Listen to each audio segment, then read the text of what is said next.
फुगलेल्या भाकरी कशा बनवायच्या त्या आज सांगतो. जेवढं पीठ तेवढंच पाणी घ्यायचं आहे आणि ते पाणी उकळत ठेवायचं आहे. उकळत्या पाण्यात पीठ टाकायचं. पीठ काढून घ्यायचं आहे परातीमध्ये आणि हे पीठ थंड करण्यासाठी ठेवायचं आहे.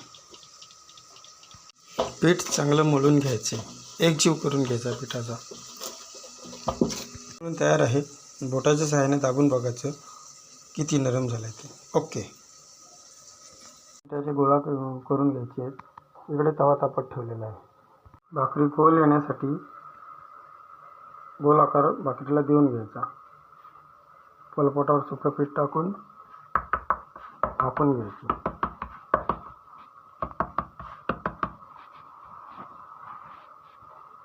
अर्धी थापून झाली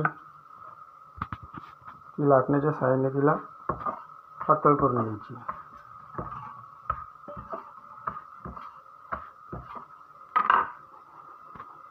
भाकरी लाटून झालेली आहे. लगेच तव्यावर टाकायची. पाणी लगेच लावून घ्यायचं.